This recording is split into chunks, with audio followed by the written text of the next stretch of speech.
Hello students, I am Anjali, welcome you. And what we are going to start today, आज हम क्या करने वाले हैं? We are doing the class 9 chapter 1 civics.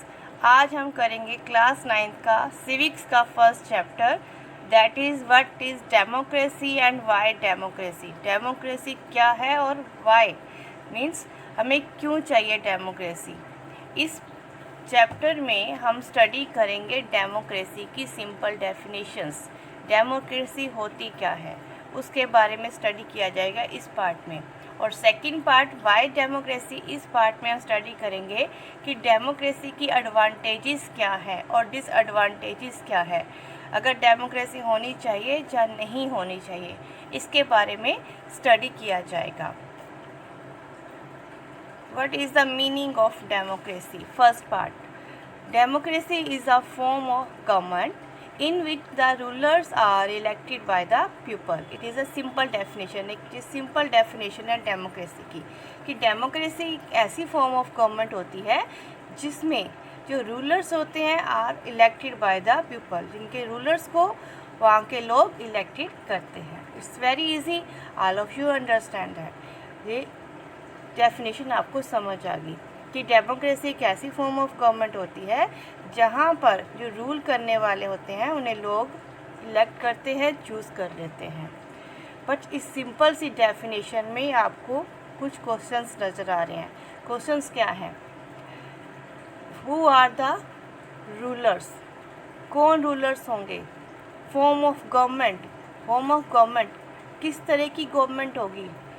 And elected, वो rulers जो होंगे जो हम पर रूल करेंगे उन्हें कैसे इलेक्ट किया जाएगा, इलेक्शन कैसे होंगे? And the people, people means कौन लोग हैं जो उनको इलेक्ट करेंगे? तो first question that arise in this is who are the rulers.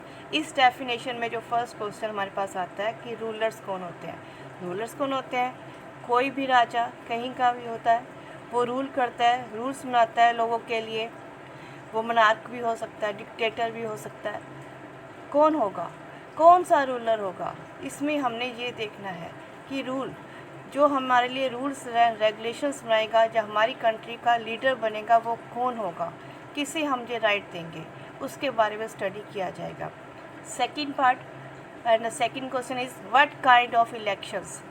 Election जो रूलर्स बनेंगे उन्हें कैसे इलेक्ट किया गया है. इलेक्शंस क्या होते हैं? जब हमारे पास चॉइस होती है कि आपने किसी को चूज़ करना है. सपोज़ अगर हम ये कहें कि आपके पास चॉइस है कि जहाँ आप लीडर ए को चूज़ करें या फिर आप लीडर ए को ही चूज़ करें, तो इसमें यह डिफरेंस है कि ए को चूज़ करें, इसमें आपके पास चॉइस है कि आपके पास बहुत से लीडर्स हैं, उनमें से आपने इलेक्शंस करके वोट डाल के आपने किसी एक को चूज़ करना है. सेकंड में एक को ही चूज़ करें, इसमें क्या है कि आपके पास कोई चॉइस नहीं है, आपने एक ही है लीडर जिसको आपने वोट डालनी है, उसी को ही चूज़ करेंगे. तो इलेक्शन किस तरह के हो रहे हैं, कैसे हो रहे हैं? फ्री एंड फेयर हो रहे हैं इलेक्शंस, रेगुलर हो रहे हैं इलेक्शंस, बिना डर के हो रहे हैं. तो इसके बारे में हम स्टडी करेंगे इस पार्ट में और इस क्वेश्चन का आंसर देखेंगे. And the third, who are the people, लोग कौन से हैं, किनके पास है राइट, कौन इलेक्शंस में पार्ट लेंगे, कौन वोट डालेंगे, किनको मिलेगा राइट. तो इसमें हम इन सब के बारे में देखेंगे. क्या सभी के पास राइट है? क्या जेंडर डिस्क्रिमिनेशन तो नहीं है? क्या सभी मैन और वुमेन को राइट मिला है? और क्या सिटीजन्स, जो कंट्री के सिटीजन्स हैं, उन्हीं को राइट मिला है? या बाहर से जो लोग आए हैं वहाँ पर रहने के लिए उनको भी राइट है? तो इन सभी बातों के बारे में हम इस पार्ट में स्टडी करेंगे कि पीपल कौन है जो इलेक्ट करते हैं अपने रूलर्स को, किसके पास वोट डालने का राइट मिला हुआ है. Fourth question, what kind of form of government, तो किस तरह की गवर्नमेंट बनेगी. डेमोक्रेसी में तो बहुत तरह की गवर्नमेंट्स होती हैं. मोनार्की, रिप्रेजेंटेटिव, डिक्टेटरशिप, कौन सी गवर्नमेंट है? फॉर एग्ज़ाम्पल अगर नेपाल का एग्ज़ाम्पल लें या भूटान का एग्ज़ाम्पल लें तो भूटान के कहते हैं कि उनकी मोनार्किल डेमोक्रेसी है, but the decisions are taken by the king. इसका मीनिंग है डेमोक्रेसी है, पर सभी डिसीजन कौन लेता है? वहाँ का किंग लेता है। तो इसके बारे में स्टडी करेंगे कि कौन सी फॉर्म ऑफ गवर्नमेंट है। And another definition, simple definition, that is also given by Abraham Lincoln. Democracy is a government of the people, bye the people and for the people. Democracy कैसी government होती है जिसमें जो कि लोगों के द्वारा और लोगों के लिए ही बनी होती है। और इन्हीं सब बातों का हम आंसर देखेंगे इस चैप्टर की स्टडी में कि डेमोक्रेसी कैसी है, उसको किसने इलेक्ट किया है, रूलर्स कैसे हैं और लोग कौन से हैं जो उनको इलेक्ट कर रहे हैं। अब हम स्टडी करेंगे different features of the democracy.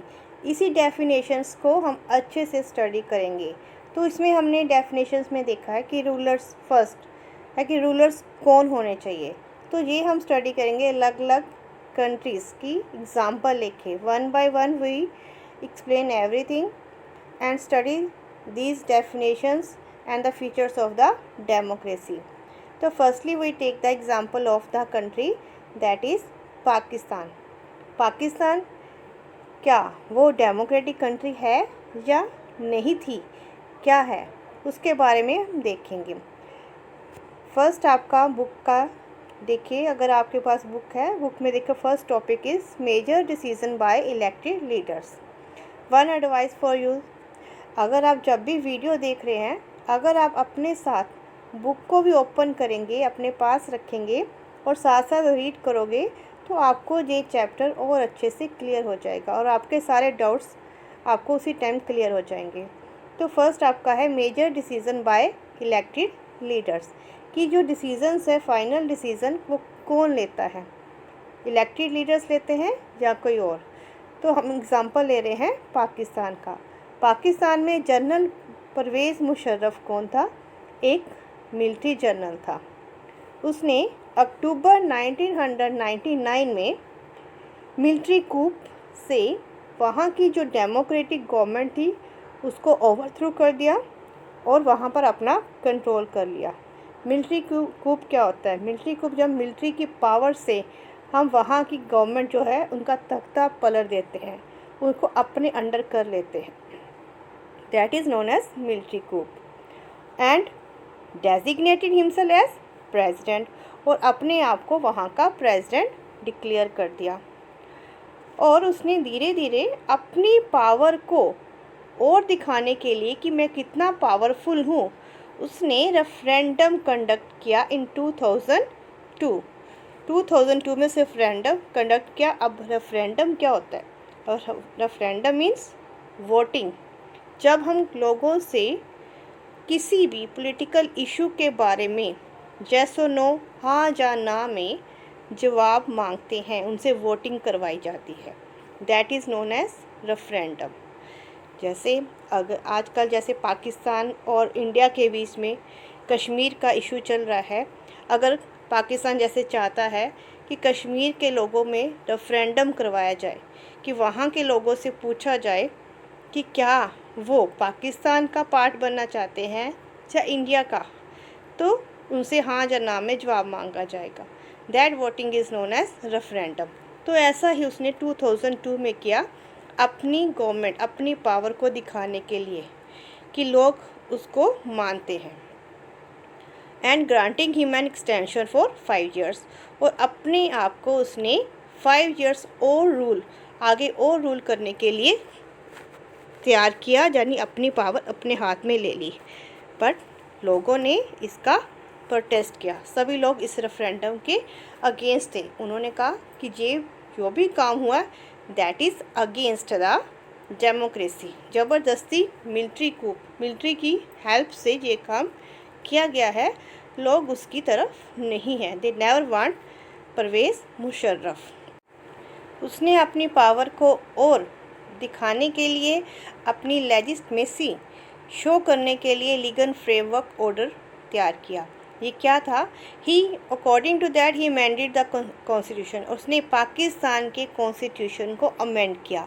Amendment क्या होती है, जब हम कॉन्स्टिट्यूशन में कुछ रिफॉर्म, कुछ सुधार करते हैं, चेंजेस करते हैं, that is known as amendment. तो उसमें कॉन्स्टिट्यूशन में अमेंडमेंट कर दी।